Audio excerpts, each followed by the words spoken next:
Swiss ambassador, Martin de Hinden, is right in front of my face. But he does speak German, so, or Schweizerdeutsch, so apologies. Anyway, good afternoon, everyone.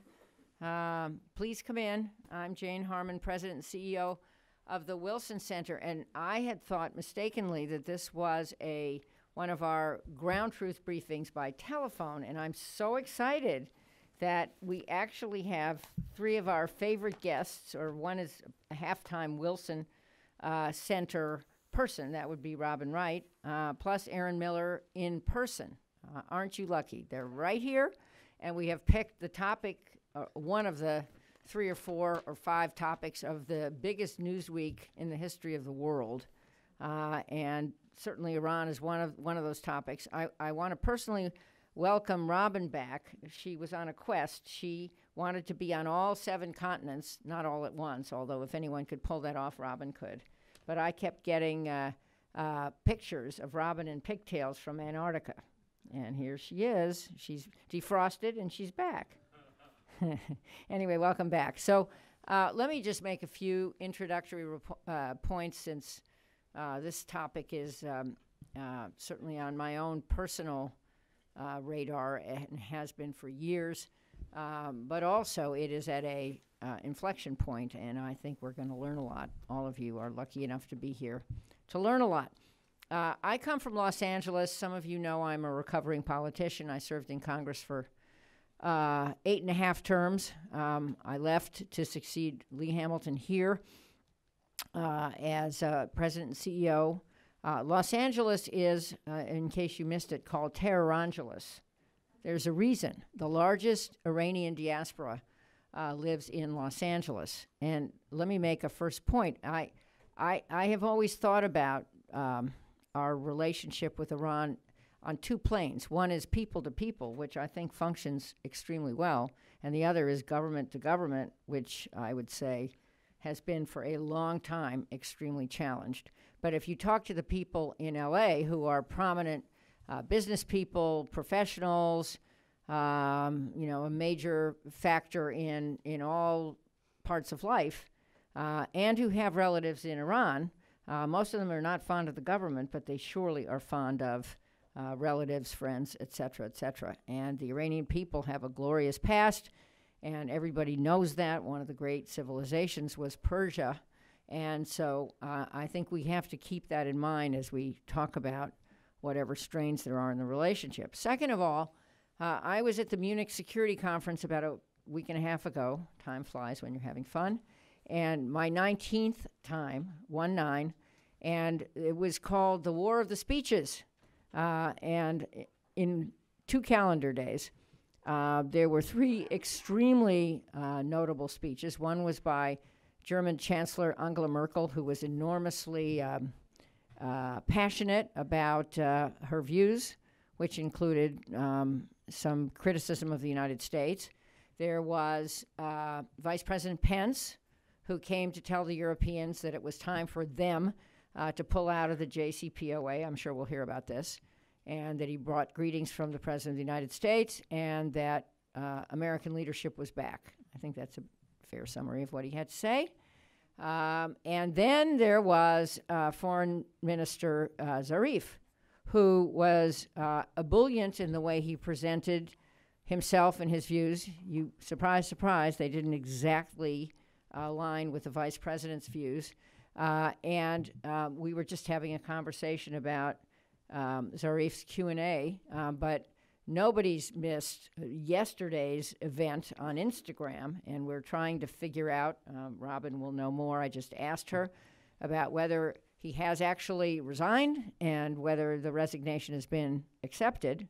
I surely hope not, because I think that would be a very bad sign for the possibilities of a warmer relationship, government-to-government relationship with Iran. But at any rate, let me just conclude with some things that are on my mind. I think many people who didn't like the JCPOA on the front end still didn't like the president's decision to withdraw from it. And there's a real question about what that withdrawal was designed to achieve. Was the goal to contain Iran's influence? I don't think that's worked so well. Was the goal regime change? There is certainly rumors that that would be what the U.S. is for. Was the goal to align more closely with some of the Sunni Arab countries that also are antagonistic to Iran, or to align more closely with Israel, or all of those things? It is interesting, I think, that Iran, at least last time I looked, is still in the deal, and European countries still are not agreed to pull out of the deal, and Russia and China are in the deal. So whether the deal's perfect or not, there is still an interesting, overwhelming majority supporting the deal. So I'm sure we'll learn more about that. My conclusion is that this place is just marvelous. I do call it an intellectual candy store. It's much more than that. But it is a place rare these days in Washington where you can hear all points of view and people who bring deep knowledge of events. This one is critical. And then hear them questioned by our own scholars like Aaron Miller, and then get to question them yourselves. That opportunity is rarely available anywhere else in this town, and it is much more interesting here, I would say, than on a variety of networks. So welcome back to the Wilson Center. Aaron, over to you. Jane, thanks so much, and welcome to everyone. The backstory in this event is pretty simple. This month marks the 40th anniversary of the Iranian Revolution. We're a couple weeks late, but we decided that we'd identify one piece of that legacy in an effort to drill down on it. And this being Washington, the US Iranian relationship seemed the most timely and resonant a piece of that of those events. We're going to try to focus on the American perspective. At some point in the future, we'll have 3 Iranian or Iranian Americans, knowledgeable individuals who will comment on the view from Tehran. But since much of the dysfunction, though not all of it, for sure rests on our side, I thought it might be wise to focus on Washington's perspective. Also, to do so in a way that looks forward rather than backward. Now, that's a very perilous undertaking. I think it was William Faulkner in Requiem for a Nun who basically said, and of course he's right, the past is never over. It's never even past. And a veteran of Arab-Israeli negotiations, I can attest to that in spades. The past really is never over, and it will inform, but it can't constrain and imprison. Because if it constrains and imprisons, there will essentially be no future.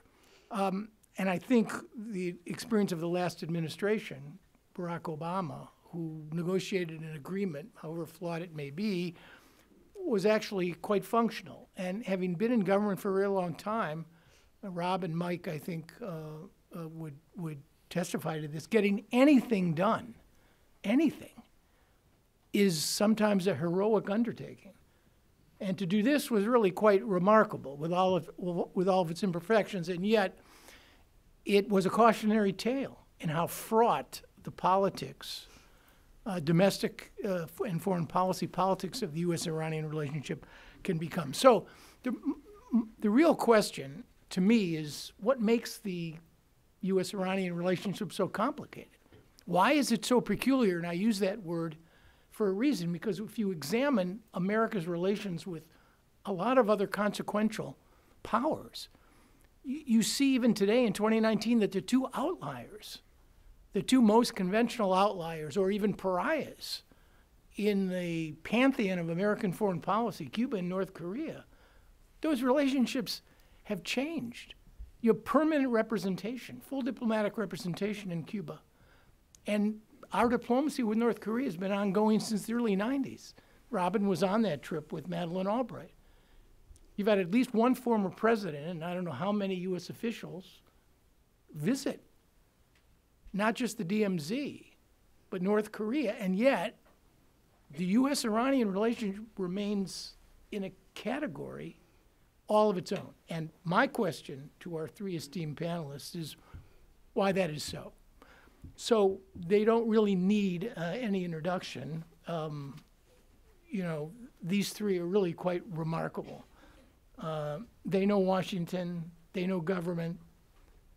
In Robin's case, she knows intimately by experience and her own personal engagement interaction, Iran. So I think they have a lot of wisdom to convey. And they're going to do so in 10-minute presentations. I'll ask a few, Jane, if you'd like to ask a few annoying questions to try to prompt some discussion, and then we'll go to your questions. We have until 2 o'clock, so there's plenty of time. So, Robin? Thank you very much. Thank you, Aaron, and thank you, Jane. I would prefer that you did not use the word intimately in describing my knowledge of Iran or Iranians. So I want to do this in two parts. I want to deal with the breaking news of Zarif's dramatic resignation yesterday, and then I want to take the bigger question of the peculiar relationship and how did we get here.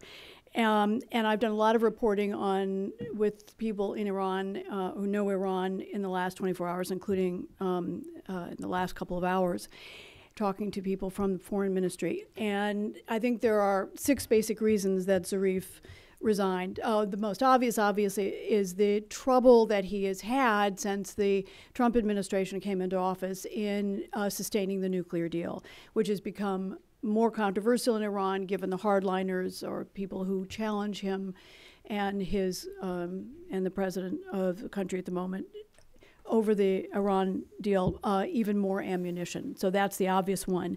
And then the U.S. reimposition of sanctions, which made it harder for him to argue to even stay in the deal at all, even though the other 5 major powers had opted to honor it.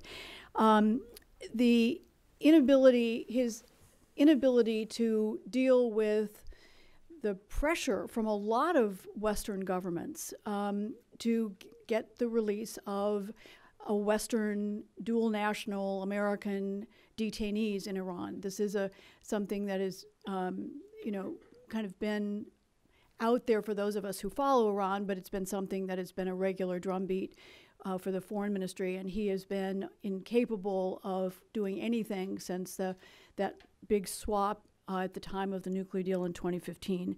One of the things that we haven't paid a lot of attention to, and in many ways is a real deal breaker, is the effort to get new banking regulations. It sounds really obtuse, but it's actually tremendously important. And it's trying to get Iranian banks to comply with the international banking standards that were imposed after 9/11 to eliminate money laundering and to get Iran's banks to tell where their money came from, not just the last transaction, but all the way back. And this was critical in keeping the Europeans on board and sustaining the nuclear deal. As I said, it sounds like it's off on a tangent, but it isn't. And so Parliament passed support of joining a group based in Paris called FATF. And then the Council of Guardians, which is the bastion of hardliners, the 12 scholars who have a right to push back against any legislation or any candidates running for office, and they rejected it. And then it went to the Expediency Council, and the vote was repeatedly delayed. And this looked like it was going to potentially die. And this was just happened in the last couple of weeks. And this is a big deal because if Iran does not comply with these international banking standards, then it becomes a high-risk country and it becomes more liable for European sanctions for reasons that have nothing to do with the nuclear deal. So this is something that really made it hard for him in terms of future diplomacy in dealing with countries that still, governments that still were willing to deal with it. It might have made it legally difficult. The fifth reason was that Zarif has come under pressure in the last few months. Parliament, last fall, there was a move to impeach him. And it never came to a vote, but it lingered out there. And if they wanted to, they could at some point move on that. I saw him in December, both for a long session one-on-one and then a public interview I moderated at the Doha Forum.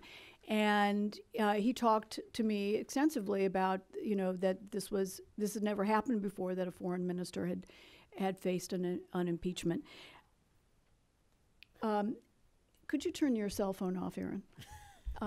So anyway, and then yesterday you had the trigger, which was that he was not included when Syrian President Bashar al-Assad turned up in Tehran for a meeting with the supreme leader.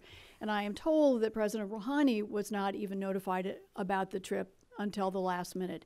And it was very conspicuous that those included in the photographs and in the meetings included Rouhani in the end, but Veliati was, who's the supreme leader's advisor, a foreign former minister, was visibly present, and so was Qasem Soleimani, who is the commander of the Quds Force, that branch of the Revolutionary Guards that is most active in elsewhere in the region.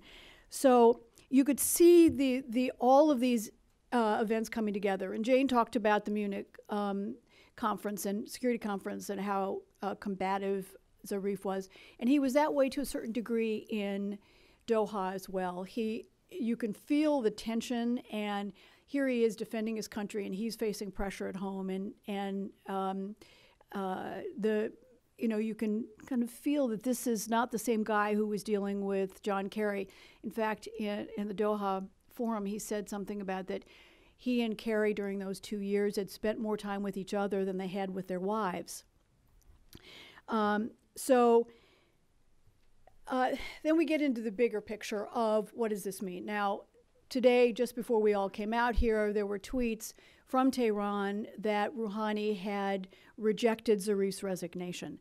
Rouhani, as we all know, does not have the final word, that this is really up to the supreme leader. This is at least the third time that Zarif has tried to resign. He tried to 2 or 3 months ago, and I think he did before. I believe he did one time before that as well. The supreme leader on both occasions pushed back, and it's very interesting that we haven't heard from the supreme leader, and it'll be critical.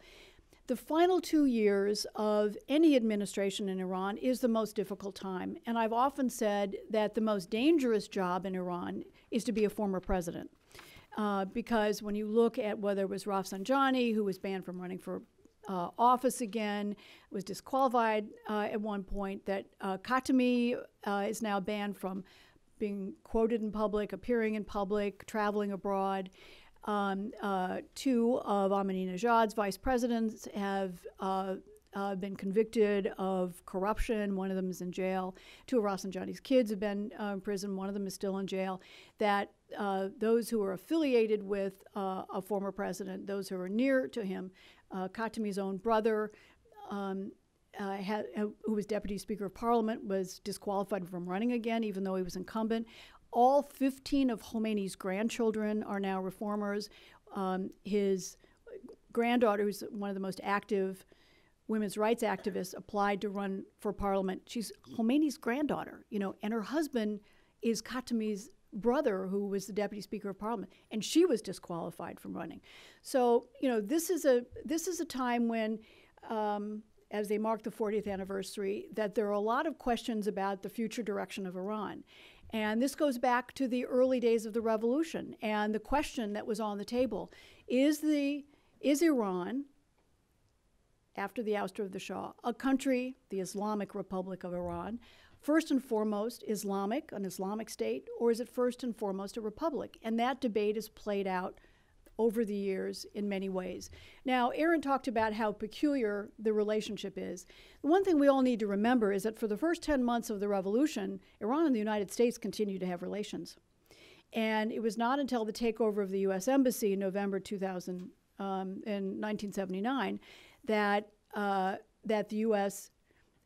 the tensions began. It wasn't until April of 1980 that the U.S. actually broke off relations. And that all goes to the real question of, why is this relationship different than whether it's Cuba or, in the case of Vietnam, a country where we lost 57,000 Americans, but we renewed relations within 20 years. Why is it different? And this, again, it goes back further than I think we want this conversation to, but whether it's Iran's quest for a century to get rid of the monarchy, or challenge the monarchy, or change the system of government. It was the constitutional revolution in the early 20th century produced the first constitution in all of Asia, the first elected parliament in all of Asia. That was aborted when the Pahlavi dynasty moved in. A semi-literate army colonel took over, restoring the monarchy, which lasted for two shahs, two kings. And the U.S. was actually, in some ways, the savior of the monarchy when it confronted Stalin in what became the first crisis of the new UN and the first seed of the Cold War. Truman confronted Stalin over the occupation of northern Iran by Soviet troops. And the U.S. was widely heralded as a country that, unlike Russia, unlike Britain, was going to help honor the territorial integrity of Iran, honor the system of government. And then, of course, all that changed in 1953 when the first democratically elected prime minister was ousted in a coup backed by the CIA and the British. And so relations have deteriorated ever since. And when that turning point in the deterioration of relations was not the revolution itself, it was after the U.S. took in the Shah, and there were fears in Iran among the revolutionaries in a volatile time, fragile state, that the United States was intent on putting the Shah back on the throne. And so that's the moment, and that's where you find the tensions between these two countries have emanated. Now, getting back to my final point, and that is, the internal tensions that you see play out over Zarif's resignation. And in many ways, Zarif epitomized those who wanted to see Iran become a republic. He was the ultimate realist, the person who supported the republic idea. I'm one of the few people who's probably read Zarif's PhD thesis, which he did at the University of Denver under the same thesis advisor who oversaw Condi Rice's thesis, and at the Corbell School. And he has fought the battle over and over, whether it was at the United Nations, whether it was with helping the United States after 9/11 broker a new government in Afghanistan. He's the one who's gone out most on the limb. But he does not represent the majority. He's had the supreme leader's ear, but you find that the majority within government have, in different forms, whether those who were jealous of him or whether they were hardliners, that there are a lot of different factions, not just among hardliners, who have been his rivals. And I think, in many ways, we're at a decisive point.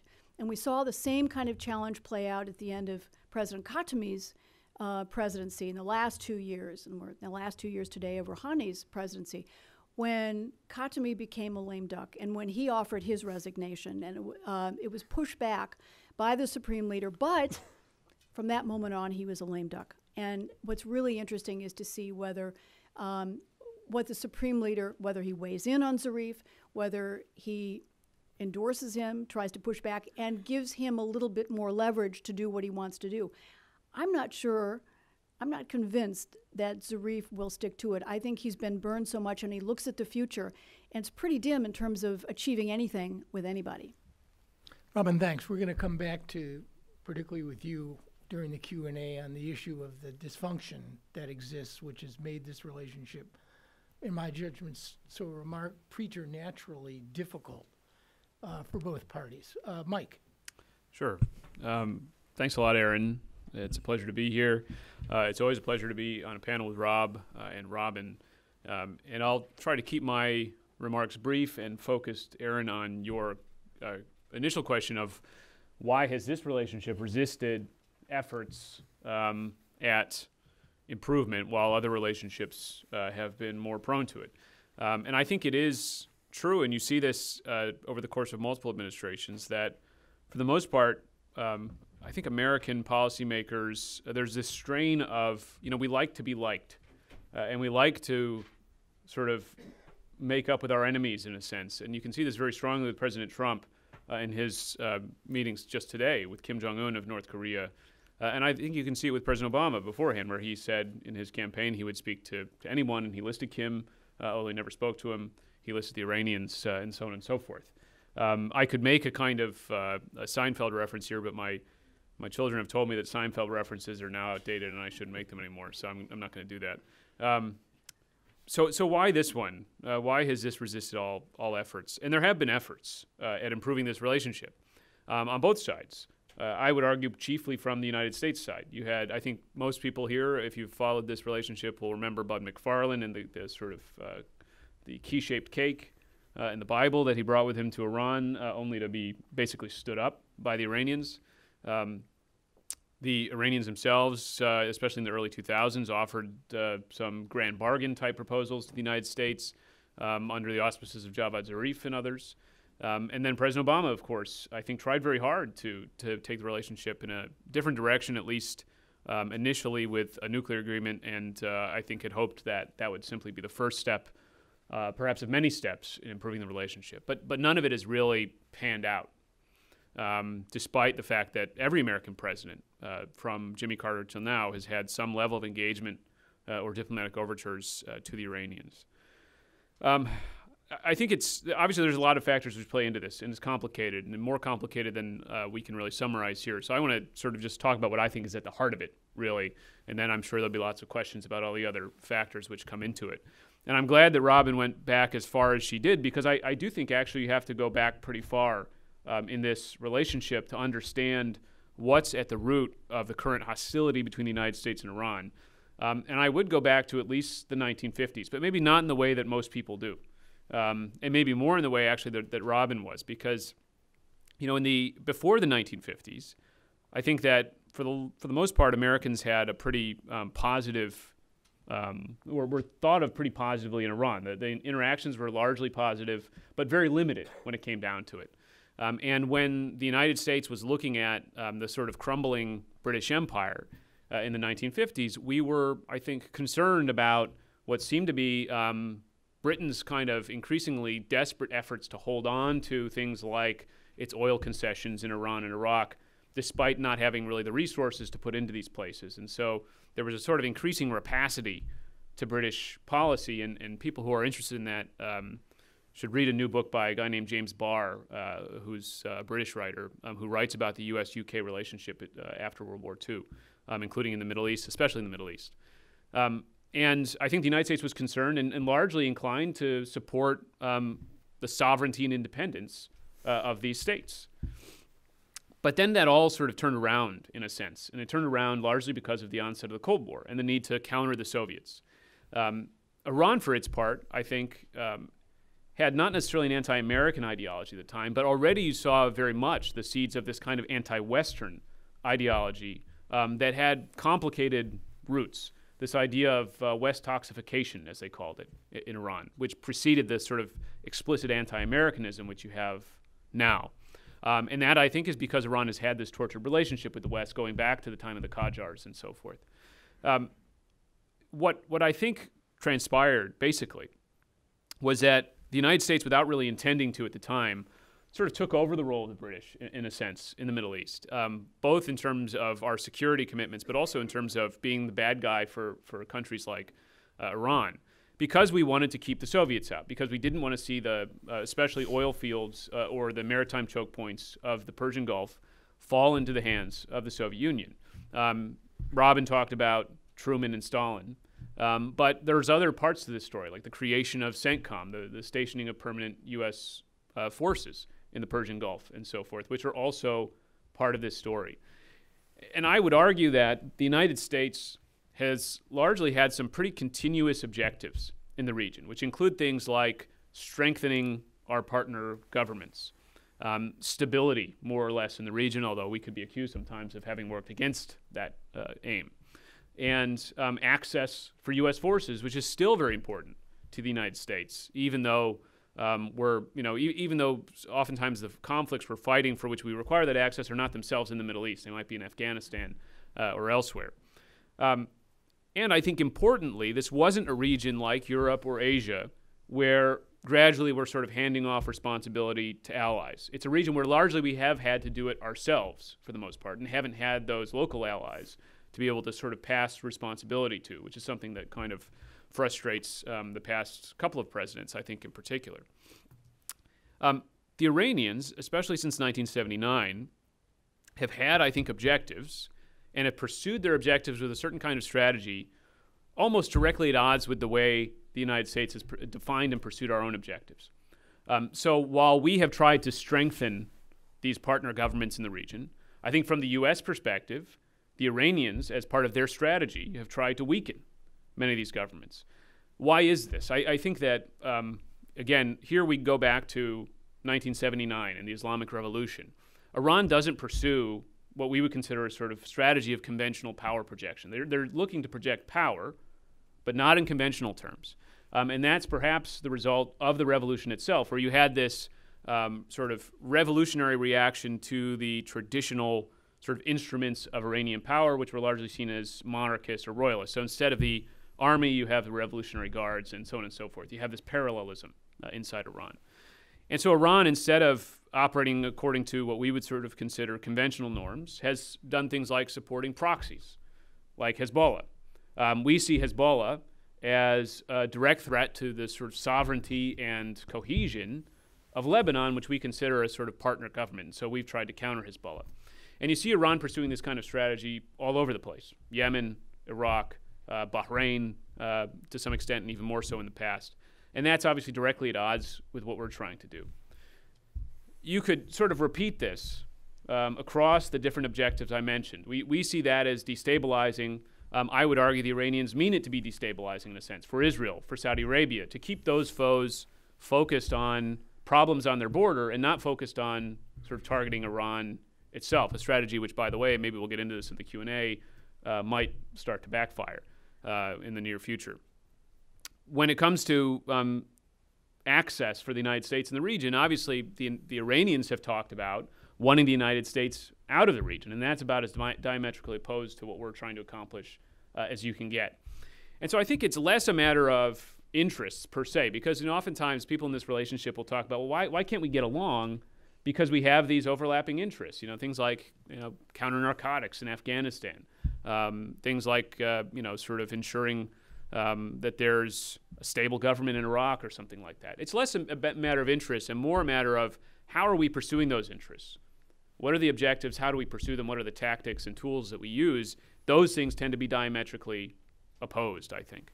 And this will be a problem, I think. Again, ironically, you might ask, well, now that the United States wants to pull back from the Middle East, shouldn't that then be a kind of opportunity for the Iranians and for the United States and Iran to work together, since Iran, I think, would like to see us leave as well? So there is a sort of overlapping objective, perhaps.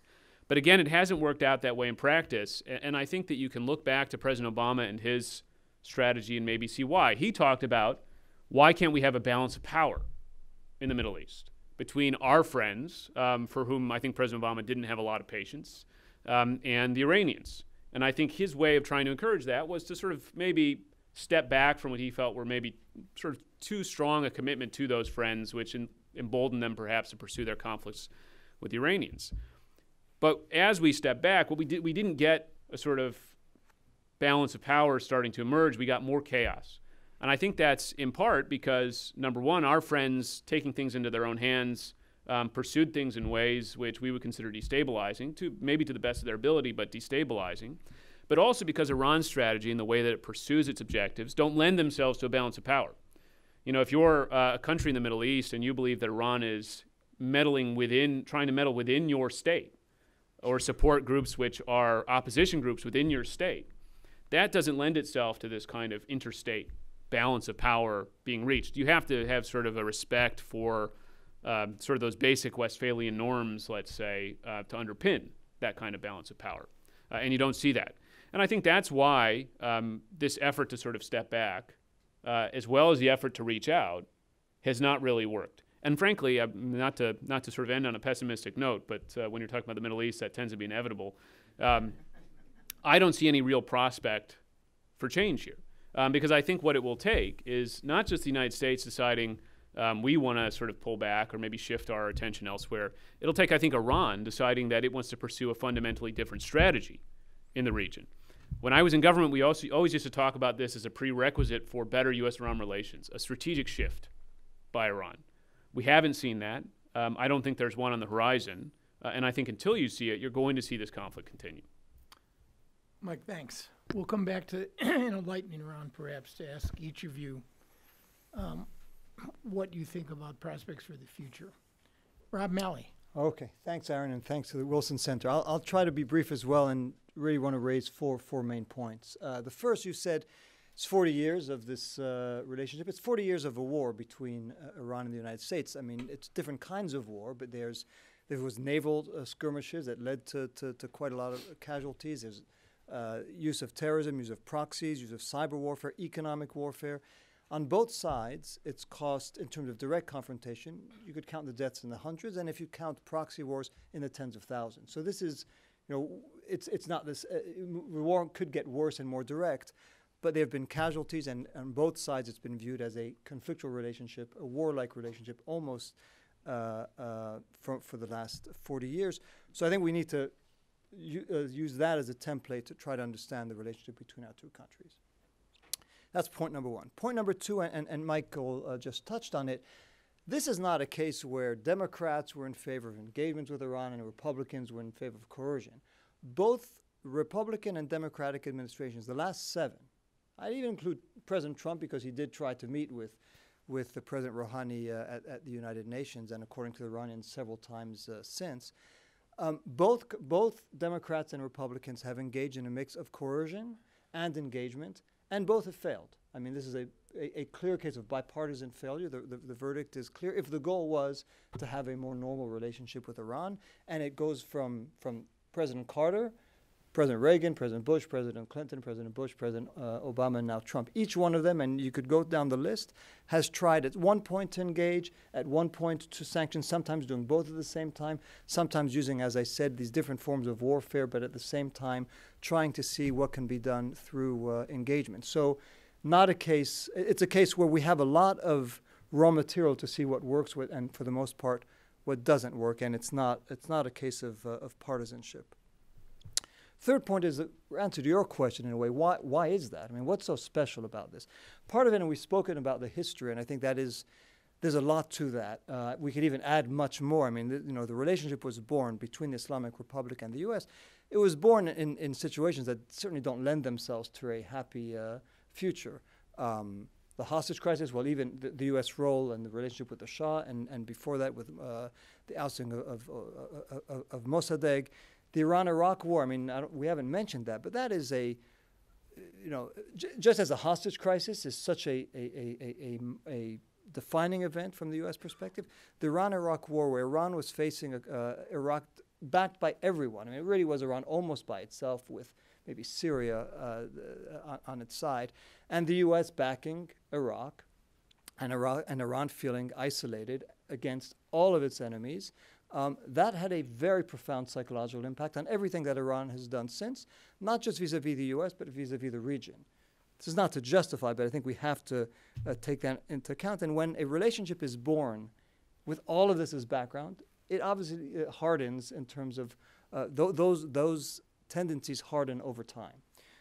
I think there's also, and we haven't spoken about it much, although Mike did touch upon it, there's also a current dynamic. Unique features of the region and of Iran in the region and of the U.S. in the region, which I think make this different from the other cases that you mentioned. What are the sort of these unique features? A deeply polarized region. Polarized it's polarized between Iran and Saudi Arabia and Iran and Israel.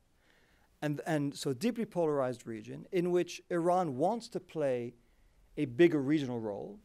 In its view, it's a natural role. Some may view that they're usurping other people's roles, but they view it as Iran's natural role in the region. So deeply polarized. Iran wants to play a key role.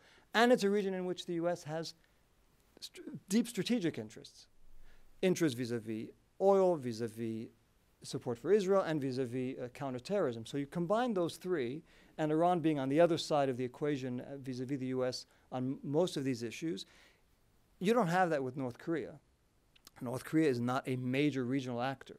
It's not an actor that is, I'm not trying to underestimate what it's done vis-a-vis Japan, but it's not an actor that is really threatening the order that the U.S. sees as beneficial to its interests in the region. And you could say the same about Vietnam, you could say the same about Cuba. Except on the nuclear issue, perhaps. But that's one issue. I'm saying here you have, and again, Mike painted that picture, but I think you could also look at it from Iran's point of view, that the U.S. is an obstacle to what it believes is its natural weight in the region. in a deeply polarized region in which the US is backing its foes. In the past, Iraq, today Saudi Arabia and Israel. So I think that does make it's a unique confluence of circumstances. I think the Middle East, I'd argue today, is the most polarized and most homogeneous region of the world. It's polarized along the axes I described. And it's homogeneous in the sense that every crisis is related to every other crisis.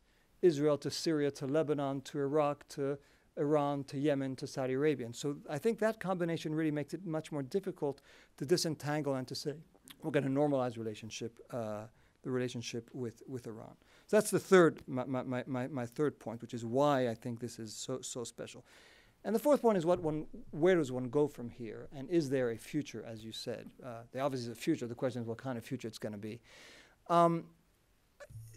I think as long, and again, I think Mike, I'm going to be a little more optimistic than you, but I think he did point out part of why this is going to be very hard to move is because of what I just described. The relationship within the region between Iran and Saudi Arabia, between Iran and Israel is such, and the U.S. is very much a part of that picture, that it's hard to see things changing dramatically between the United States and Iran as long as those dynamics don't change. And I don't believe they will change someday, but it's not going to be because of anything we do.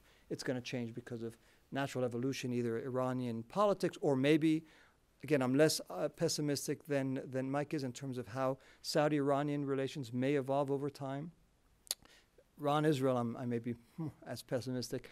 But I do think that those structural features, as long as they don't change, it's hard to see a dramatic change in the U.S.-Iranian relations. But I do think you can see change, and I would still argue, and nobody will be surprised to hear me say this, that the one agreement that could have sustainably changed Iranian behavior on one issue, and you mentioned the nuclear issue, is the JCPOA, is the Iran-U.S. nuclear deal. And that's a prototype I think we need to study and try to understand why it succeeded. I would say, it would have succeeded in its own terms. And its terms were limited, and I don't think, we could argue how much President Obama thought this was going to be a transformative agreement that would have moderated Iran's behavior. I joined the administration in 2014. I never heard President Obama speak in those terms. It was always a very narrow agreement, which, maybe over time, but over time was not his own tenure. But over time, who knew? But it was always better to have that agreement and to diffuse the nuclear crisis, prevent a war, which would have been a catastrophic war. That, at a minimum, was a good outcome. If it yielded anything else, that would be the cherry on the cake. It might have occurred, it might not, but that was not why President Obama went down that road. But it succeeded. It succeeded in changing one aspect, which many identified at the time as the most problematic aspect of Iran's behavior. And it succeeded because there was a combination of pressure and a realistic outcome that Iran, with difficulty, and the U.S. with difficulty, could accept. And that, I think, is a prototype that you could try to see whether you could find the same kind of approach for security architecture, for regional security guarantees between and among the parties, the GCC and Iran. I think there may be ways to build on this model, but that's the model. It's more incremental. It's not transformative. It's not going to revolutionize things. I don't think we're very good at big transformative steps in the Middle East. I know that I have somebody who agrees with me in Aaron. But I do think that we can make progress on this score. And unfortunately, the Trump administration has taken a step that I think on almost, and either you mentioned it or somebody mentioned it earlier, maybe it was Jane, on every objective that the Trump administration laid out explicitly or implicitly in terms of why we would be better off without the nuclear deal. At best, we're where we would have been with the nuclear deal, and in many cases, we're worse off. So hard to understand how that's the better way forward. I think the better way forward is to rejoin the nuclear deal. That's the subject for maybe the next administration, and to use that model without any illusions, without any naivete about how quickly relations are going to change, but understanding that Iran does have a place in the region that's going to have to be, that people are going to have to take into account. It's not going to be able to behave the way it's behaving now if it wants to normalize. But one thing that galls, I think, Iranians, and it occurred, I was in Munich and heard the foreign minister speak, the one thing that galls them more than anything is when the U.S. criticizes them for meddling in regional affairs. Now, you could say maybe Iran is doing too much of it, but it's kind of odd for the United States, sitting where it is, to come in and say, we think you're interfering in other people's affairs, and the U.S. isn't. So I think that is going to be, that should be the topic. Once we have the nuclear deal reestablished. The next topic is to try to understand how you could have a security architecture in which Saudi Arabia, the Gulf's, Iran's other interests can be accommodated. It's not going to be, I think it's going to take a long time to get there, but that should be the next challenge. The bigger challenge is going to be the question of Israel and support by Iran to groups that are very hostile to Israel, to put it mildly. That's, I think, is something that's going to take much longer to address. I'm not sure that I in my mind, that there's a pathway that I could see, but I don't despair that at some point that too will be dealt with. And you've all succeeded in convincing me by looking backward that the prospects for going forward are pretty grim.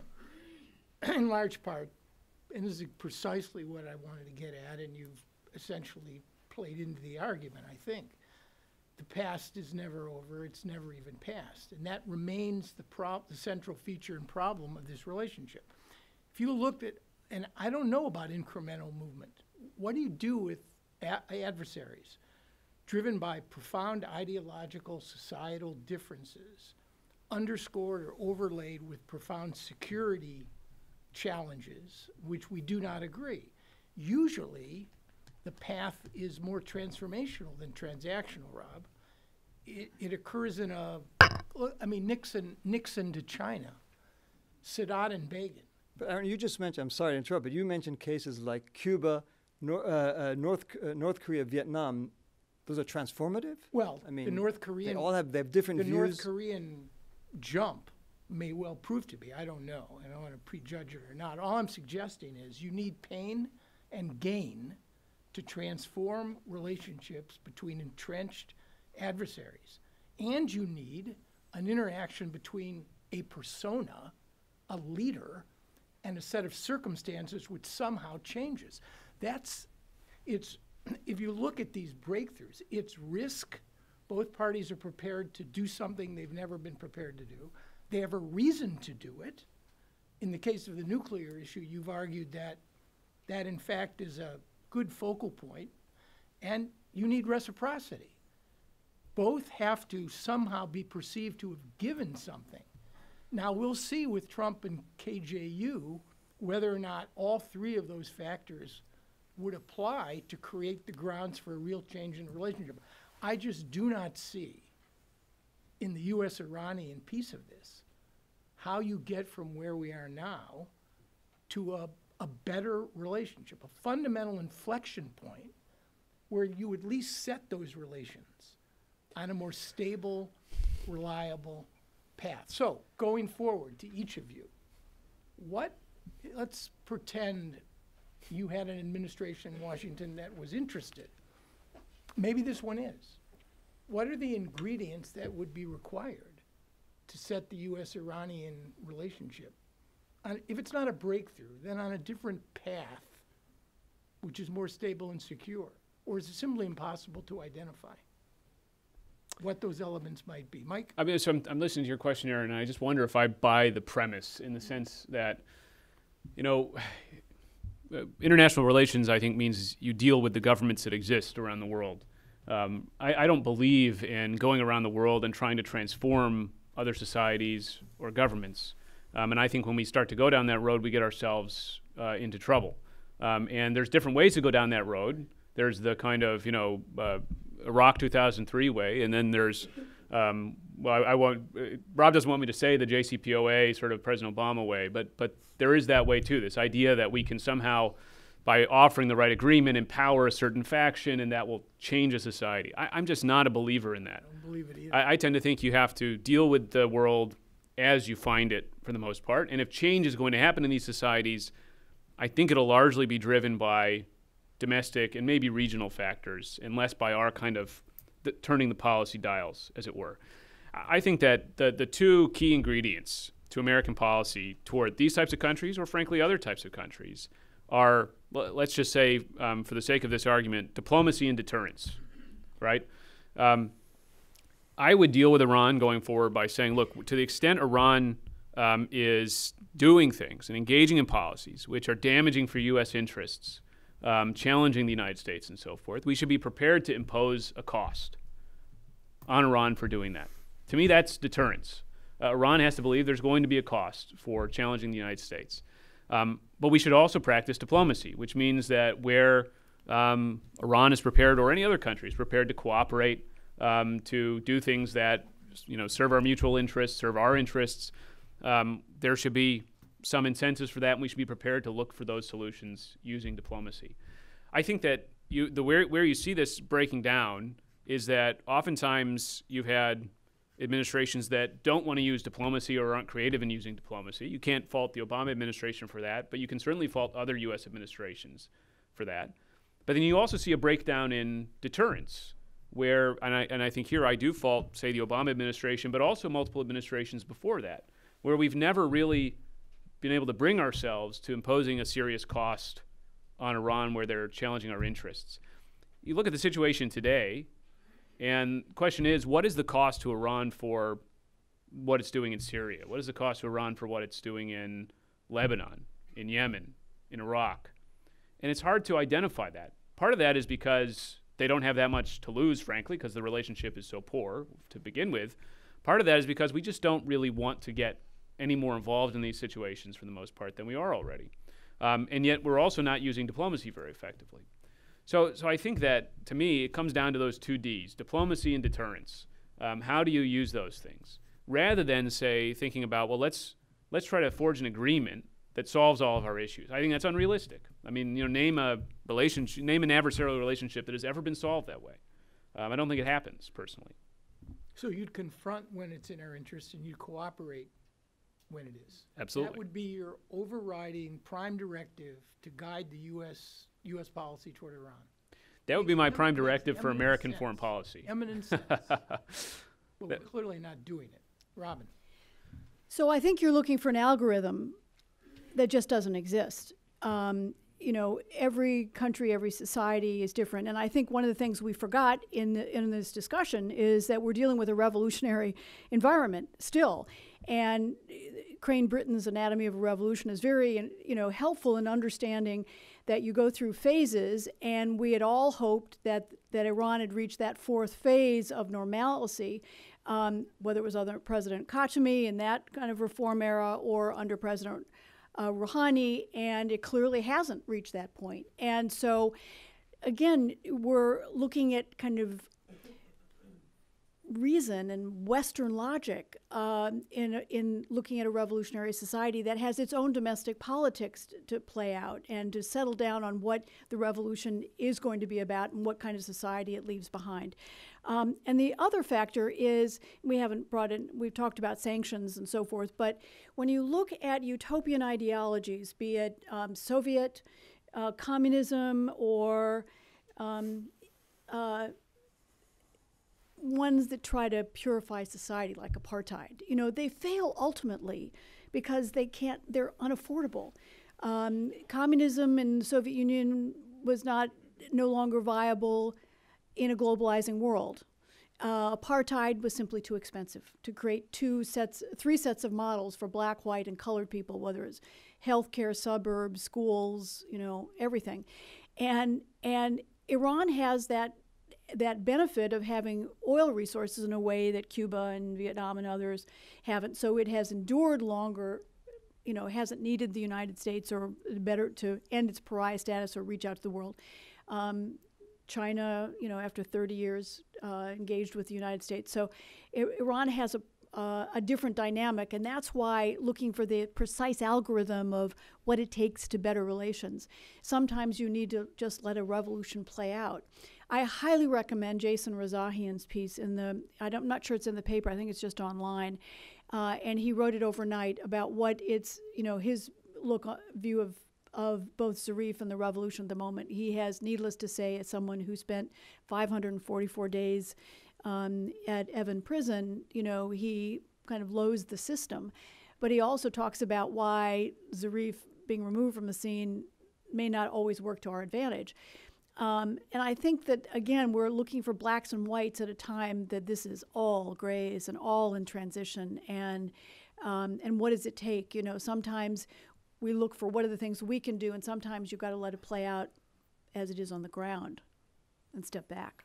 Rob, I'll give you the final Yeah, so word I mean, before we just go to- want to echo what Mike said. I'm not sure I understood the premise of your question either, because you set up a dichotomy. Either it's where it is today or it's this transformative. And I said in my remarks, I don't believe that we're going to see overnight a transformation. And again, I think we have very little agency on that. That's going to be, as Mike said, I think we'll see what happens in the region, what happens in Iran. But that doesn't mean that things can't be different from the way they are today. And I don't think we are prisoners of the past to that extent. And again, I do take the nuclear example as one example of an area that was, at the time, was a matter of war and peace. It really was. I mean, if you listen to what Prime Minister Netanyahu said, if you listen to what Americans were saying at the time, if we didn't resolve this, we would be at war with Iran. So that is, for me, it's not transformative, but it's an important incremental step. I think there were others. You know, we could work on Afghanistan. We wanted, in the Obama administration, to think about naval security to make sure that we wouldn't have naval incidents. None of that is transformative, but even, again, the examples you cited as a beginning to contrast Iran with, whether it's North Korea, maybe Vietnam is an exception, but North Korea, Cuba, those are not transformative either, as we stand today. We talk to them, we have disagreements with them, but we talk to them. Was the US-Soviet, US-Russia, or US-China relationship today? I don't know where you'd put that on your spectrum. They're still hostile relationships, but there are areas on which we could work. So I think that's what we should be focused on, with the hope that someday things obviously would get better. But right now, let's at least prevent things from getting worse. Let's prevent an escalation, which to this day could happen. I don't think either the US or Iran is pining for war, but in a state where you have no diplomacy, no diplomatic connections, where the region is, as I just described it, so polarized and so unified at the same time, anything could happen at any time in Yemen, in Syria, in Iraq, in the Persian Gulf, Arabian Gulf, whatever one wants to call it, and could lead to a confrontation that would involve U.S. and Iran directly. So I think we have to, let's at least prevent that. My one question to Mike, because I've heard this now for so many years, which is we're not imposing enough of a cost to Iran when it comes to Syria, when it comes to Lebanon. Okay, what's clear is that what we've done hasn't deterred Iran, because I think Iran finds that it's strategically of existential interest for it to be where it is in Syria and in Lebanon. We have imposed costs. I mean, and I don't, the George W. Bush administration that you were in cared deeply about it. The Trump administration cares deeply about it. It's not clear to me when people say that what cost they have in mind, maybe direct military cost, but I don't think that's what you're thinking. So what is it that we're missing that 7 administrations in a row have not thought of that would impose the cost that would change Iran's behavior? I don't see it, because I think Iran's behavior is part of their strategic calculus of how they, rightly or wrongly, and I'm not defending it, but they believe that having this proxy in Lebanon and ensuring Bashar's survival at almost any cost, that those are of so central a strategic interest to them that they will do it despite the costs. And costs have been imposed in terms of sanctions, in terms of their own expenditure. So I don't know if you have something in mind that you could propose to this administration, to the next one, but I'm not sure what it is. Can you answer, or sure, is no. that part of the... Mike. So I tend to think that the... Sorry. Yes. Robin, can you turn off your cell phone? Absolutely. Look, I think it's a point well taken, Rob, in the sense that obviously we've imposed massive sanctions on Iran. I think, though, that if you go back to, say, as far back as, say, the 1983 Marine barracks bombing, right, there has always been this tension between wanting to impose a cost, but the fear of escalation in the region. I don't really mean to say that it's an easy problem to solve. I think that if you look at the kind of debates the Reagan administration had between I think it was Secretary Shultz at the time and Secretary Weinberger at the time, the issue basically just kind of petered out and died. It wasn't that they said, let's not impose a cost. It's that they looked at the options, and President Reagan never really came to, as far as I can tell, a firm decision that we should do something about it. It's maybe an advantage the Iranians have that they're more willing to kind of invest on the ground in the region than the United States has. I think it's a problem, though, that when that sort of thing happens, that kind of significant direct threat to American interests, as direct a threat as you can get. This was the bombing of the Marine barracks, the bombing of the U.S. Embassy. The United States doesn't really have much of a response. And you can fast forward to our presence in Iraq, where, again, American forces were being killed, the U.S. Embassy was being shelled, and still, 20 years later, we weren't really sure how to respond. To me, that's a problem of deterrence. And I think the Iranians certainly understand that sort of reluctance to respond or that inability to respond, and they've exploited it. You know, Iraq and Afghanistan have imposed so much constraint. You now have 10 years, X number of Congresses and an American public opinion that has become Democratic and Republican administration, including this one, has become incredibly risk averse, unwilling and unable to contemplate the kinds of risky military involvement by imposing costs that could end up imposing costs not on Iran, yes, perhaps, but on us as well. And I think it's, I mean, Rob's question raises the point about how we do, in fact, deal with Syria. And I think the answer is clear over the last decade, including the policies of an administration. And I'm not sure the president has fully understood what he's now signed on to by leaving a residual force of even 400 special operators in Syria. I mean, I think it's all running like in the opposite direction in terms of imposing costs, unless the Iranians do something so foolish or so risky that, in fact, it leads to something big. And I'll just add just a brief footnote to that. I know Rob wants to respond, but I think that there is a question as to how useful are sanctions as a deterrent tool. Yes, they impose costs, but I think that we could have a deeper discussion about how useful are sanctions really, as opposed to, say, the prospect of sanctions when it comes to deterring states like Iran, Russia, and so forth. Can I weigh in very quickly on this? Yeah, I know. We get to a problem of chicken and egg, and who's responsible ultimately for starting the whole thing. And you did it, you did it, you did it.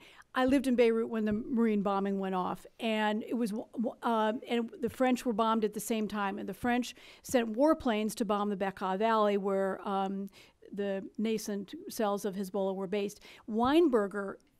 They dispatched U.S. planes, and Weinberger called them back. And,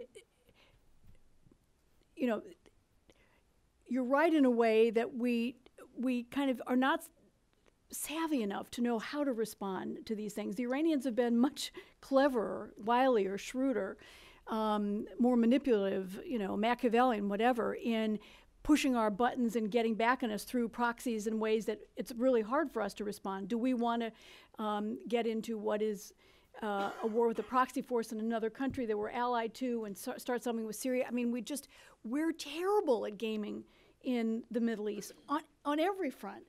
And that's been true, but I just wanted to, on the record, about what happened. Okay, sorry, just because I want to build on 30 seconds, not even. I think what Robin says is exactly right. And when we've tried sometimes to push back, it is so backfired. I mean, look at Iran's influence today has been a function of our mistakes as much or far more than their strategic brilliance. Iraq, the war in Yemen, even events in Lebanon going back to the Israeli invasion. Yeah, absolutely. Right. And even Syria, but Syria is, I'd put that as a separate case, but in all these cases, Iran has taken advantage of the mistakes of others who thought that they were pushing back against its influence. But where have we tried to push back on Iran where it's backfired? Well, what's your example? Iraq. Oh my God! I mean, it may not have been the objective, but it's certainly one did not think. But anyway, I could see Aaron. I would have a different take on that experience. But anyway, maybe you may get another bite at the apple. Okay, who wants to go first? Way in the back, up in the corner. David. Can't see. Ottaway. David Ottaway. David, is that you? Yeah. Dave Ottaway at the Woodrow Wilson Center. Saudi Arabia and Iran, for all the bitterness of their conflict, still keep going a fitful track 2 process of occasionally having officials meet with each other. Is there anything going on now, even track 2 with track 3 or whatever you want to call it, of the Iranians and the Americans at any level, anybody talking to each other? Is there a back channel? Anybody? No, it's not back channel. Track 2, but track 2 is that. I don't think it's ever ceased. So I think the answer to that is yes. As long as there are think tanks, there will be track 2 discussion. Exactly. So what's going on? Who's talking to whom? Well, again, if track 2 means think tankers or former officials talking to think tankers or people, so I'm not getting the question, but there are a lot of efforts that are still ongoing to date about people Americans, informed Iranians who are talking about what a way forward could mean, whether they have any connection to what decision makers will make. Is it systemic, though? I mean, methodical, or is this just saying that they meet at odd conferences? No. This is systemic. They are track 2 efforts. Again, I don't want to put too much weight into them on them because I'm not sure. Just speaking about the U.S. administration, that they have any appetite or any interest in what happens. So, but track 2, that's the definition of track 2. It's a long-term process. Ideas sometimes come out of them that then can be fed back into the systems. I don't think we're there yet. There has been, I should point out, beyond the track 2 question, where I don't really have anything to add to what Rob said, there has been direct diplomacy between Saudi Arabia and Iran as well. You said officials, that's not track 2, that's diplomacy, that's track 1. But it's been pretty limited to the question of things like Hajj visas and so on and so forth. But, you could argue that's maybe a start to get back to where they were. Down here in front. Hi, Roy McCall. You could argue that it's not. Who is likely to step into the shoes of Zarif if his resignation is accepted? Robin? I think there are a number of candidates. There have been, buzz about Vaezi. Who? You got to eliminate people. Vaezi is A vice president. Well, everybody knows who these people Oh, are. Yeah. There are some people who have engaged. Zarif's number 2, number 3, Al-Rashi, Ravanchi. I don't think they're candidates to replace him. I think some of them will go if Zarif goes. Whoever is the next foreign minister. If Zarif leaves, will bring in a whole new crowd, and that's where we do have some. Both of those people were very involved in the nuclear diplomacy. No Americans see them sometimes in whether it's Munich or elsewhere, kind of on the sidelines of conferences. So you have something that is not really track 2.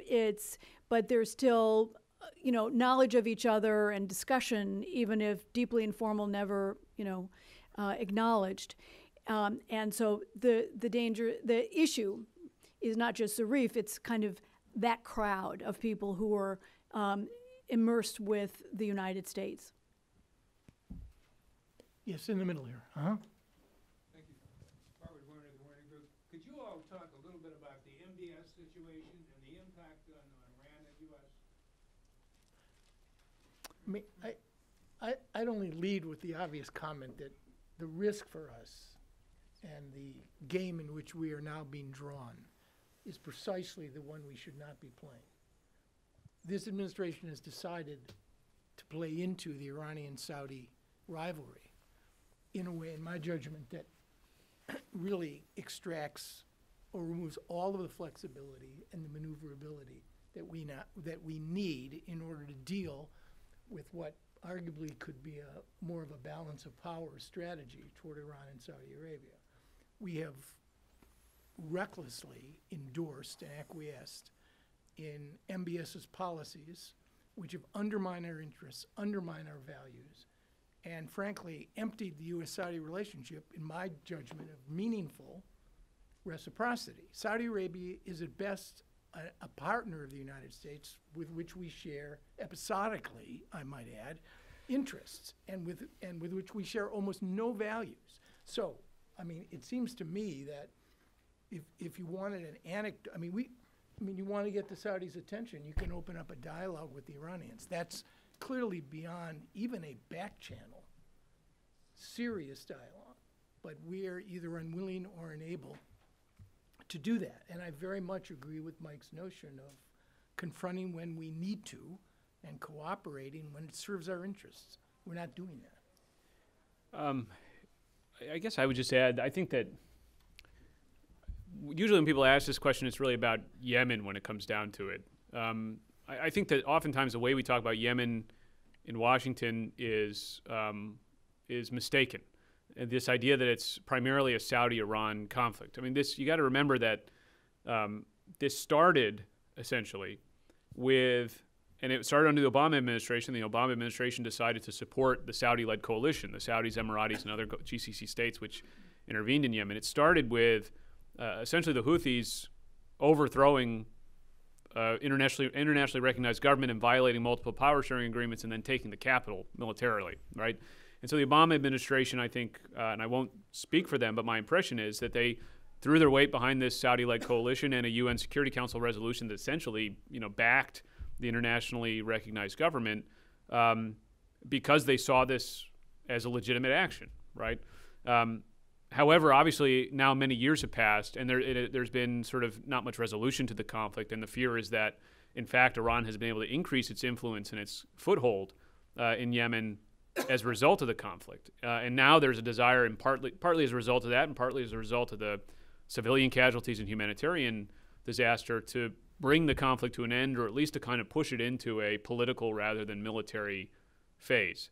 I don't know how much of that really has to do with MBS and Iran and so on and so forth, but I will say that I think if our intention is to step back from the region, you don't have great options in terms of how are you going to secure your interests. Working with allies is probably going to be the default approach for successive U.S. administrations going forward, because simply walking away is not a great option.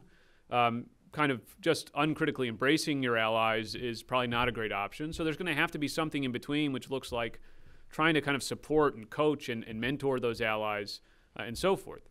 The problem with that is that it's, I think, inevitably a very long-term strategy to get those allies to a place where they have the capability, they have the strategic planning, and so on and so forth. And it may not work in certain cases. May only enjoy limited success. And it'll require, though, if it's going to be a long-term strategy, for there to be the willingness in Washington on a bipartisan basis to carry it out over the long term. And so far, our attention span has not suggested that we're so great at these kinds of long-term strategies. I hope that we are, because I think that this is the way we're going to have to go forward in the Middle East. So the question wasn't about Yemen, but I just wanted to sort of react to what Mike said. I mean, I think Obama administration, and I take responsibility to the extent that I was part of it, we handled it in the wrong way, the Yemen war. I think that mistake was compounded by the Trump administration, which sort of basically threw its weight behind the coalition in a way that emboldened them, and I don't think that was the right approach. And I think it is an illustration, like you asked, this is for me a clear illustration of a case where the desire to push back against Iran increased Iran's influence in Yemen. I mean, almost, I think it's hard to dispute that today they have a closer relationship to the Houthis, and therefore greater ability to go after Saudi Arabia from Yemen than they did in 2015. Now, how we could have dealt with it differently, but all I'd say, I think it was Obama administration went too far and started pushing back too late. And again, I think the Trump administration just threw its weight in a way that led to even worse, more catastrophic humanitarian consequences, and it is time to get out. I guess my response to that, though, Rob, would be that if the Obama administration thought that the Houthis were the best opportunity to push back on Iran, then it was an analytical failure. It was not a U.S. calculation. This was a Saudi calculation that we needed to push back. And I think when you listen to the Trump administration today, they say, Yemen is one place where we have to fight against Iranian influence. If that's the goal, the way the U.S. and the coalition has gone about it has produced exactly the opposite effect.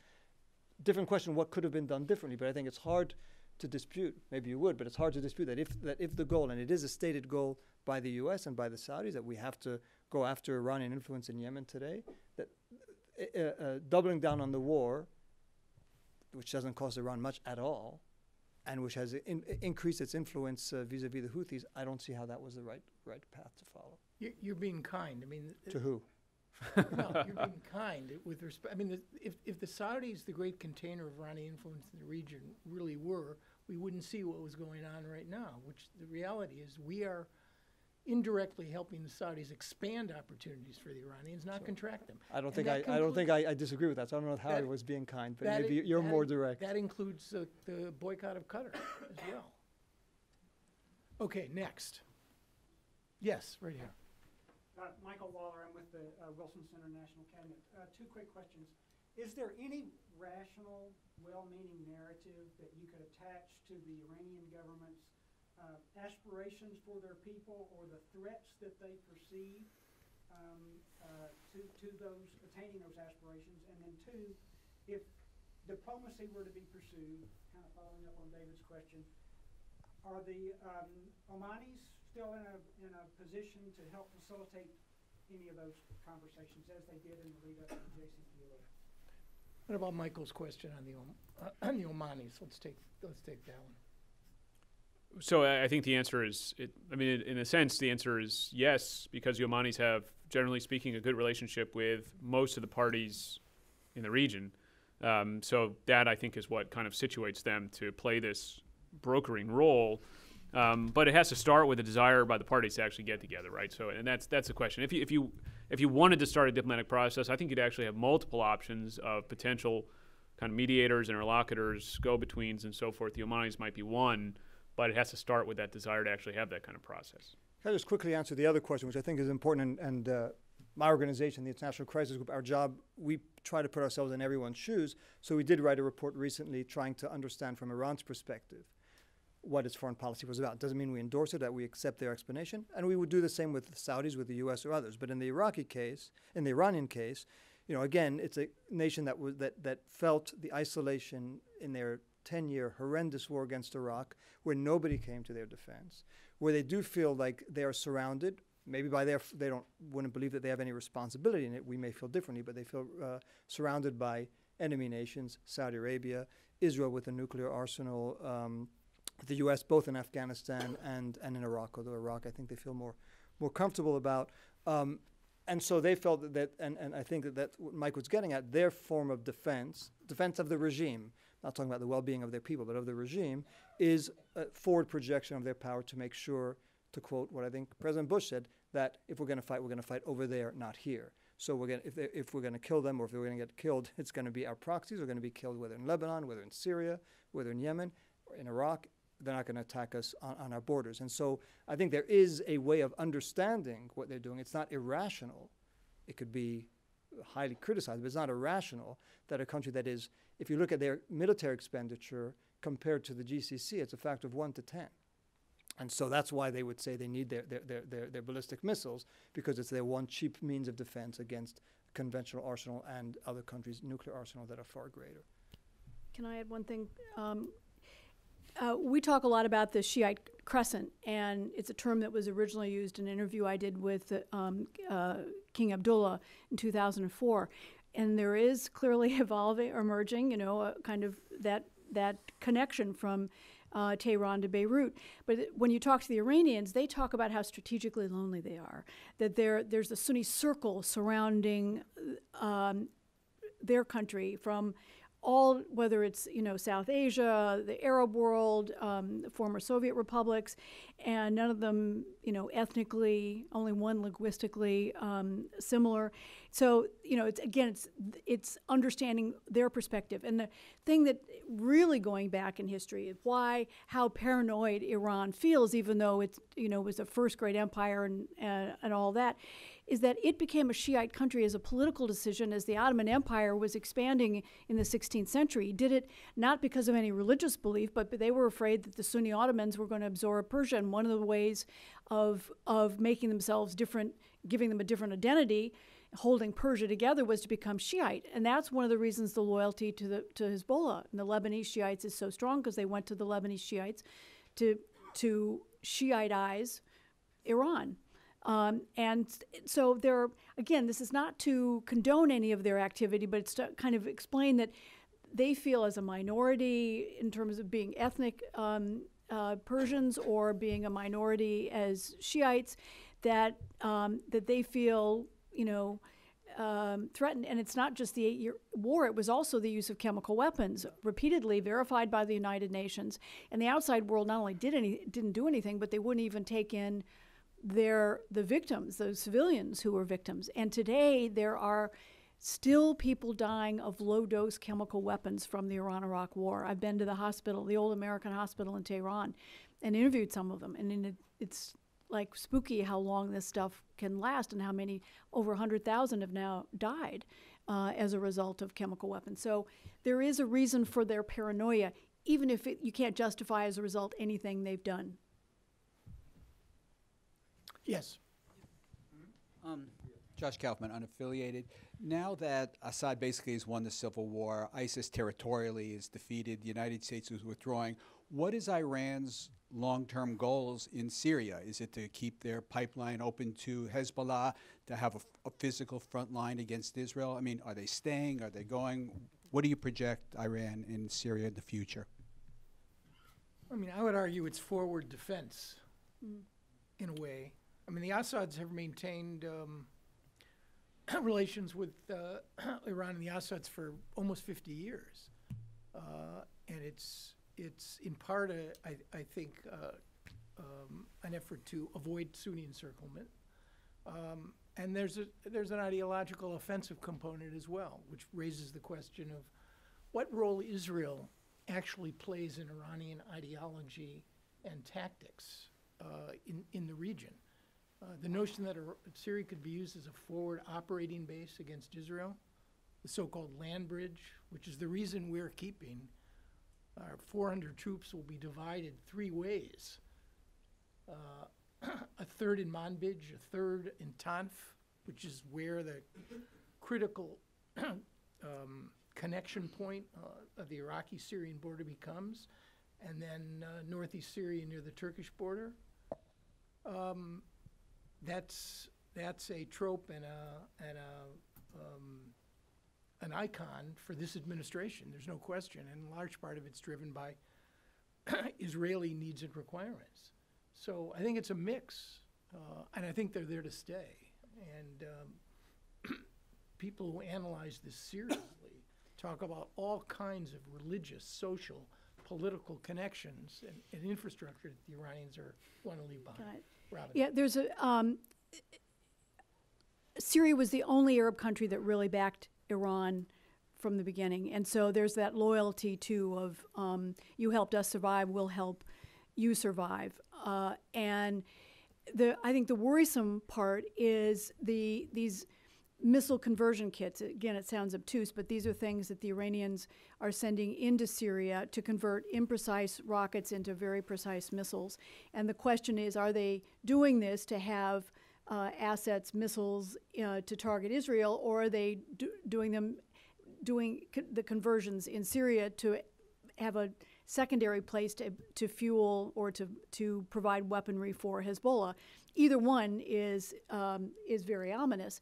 And I think this is where we tend to look in terms of troops and how many there. I think the Iranians have had a military presence in 36 different locations inside Syria. The question is, I think they will pull some of them back. I think they'll leave a lot of their Afghan, proxies and maybe some of the Pakistani proxies and so forth in Syria. The question is, what equipment are they going to continue to provide? And that, I think, is the bigger danger. Rob Malley, did you?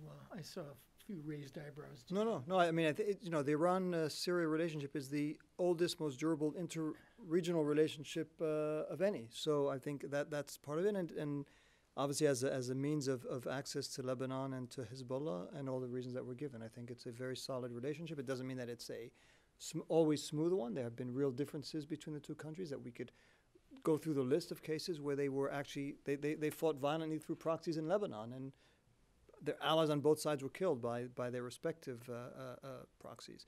So it's not always smooth, but it's been continuous and it's been enduring, and I think it's, as Robin says, it's there to last. So the notion that one of the objectives of our strategy in Syria is to eliminate Iran's influence in Syria, I think, is a pipe dream, at least as long as this regime stays. And I'll just say that I think that I agree with what's been said about Iran's intentions there. I think they're seeking to protect power. I think that the Assad regime will be, if anything, even more beholden to Iran, now and at the conclusion of this conflict.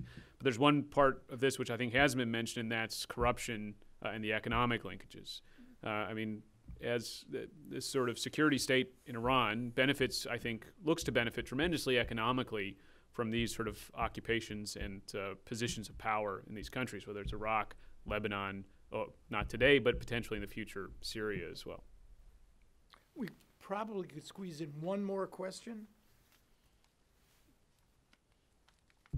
In the back, way in the back. My question is about this issue of the conference. Does the US Iranian relationship have a future? How much turning eyes from the reality of the situation in the Middle East, and having a balanced view on the area is important in order to improve the future of Iran and US relations. My point is, if we put ourselves in the shoes of Iranians, they have the same objections as if you ask why they are in Syria. There are US forces in Syria. There are forces who invaded Iraq from US. There are forces who were in Lebanon. There are forces who invaded Afghanistan. Indirectly by Saudi Arabia, Yemenis are being bombed. So if we don't have a realistic view, a balanced view, I guess this kind of hawkish behavior will continue from both sides. As opposed to if we have a sort of not contradictory positions from both sides. And when it comes to, for example, Yemenis, we say, okay, that's the legitimate government which is supported by Saudi Arabia in Yemen. And when it comes to Syria, we have legitimate government by Bashar Assad. And then we say, okay, there are fighters fighting with the government in Yemen. They are not freedom fighters, but when the terrorists of ISIS are fighting in Syria, then why Iranians are attacking ISIS and helping Bashar Assad. And this story can continue in many places.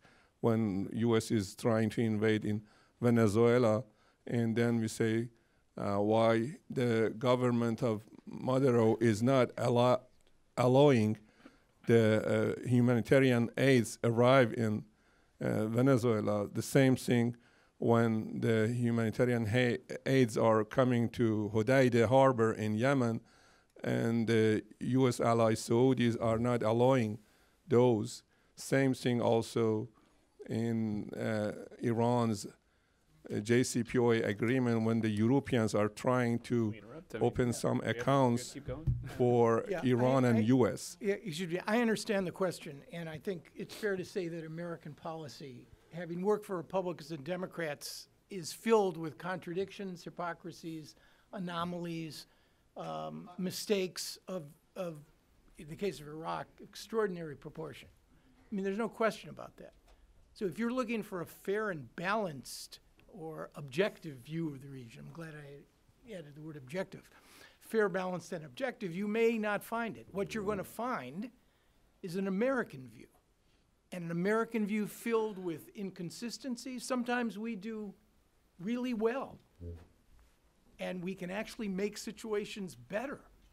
A lot of the time, though, we don't do well, and we enable and facilitate an already dysfunctional, broken region and make it worse. I mean, I understand your point. I mean, I don't think we are responsible for the way the Middle East is, but we certainly play a role in contributing to many of the crises and unfortunate things that occur there. There's no question about it. Please join me in thanking our panelists, and thanks for your patience.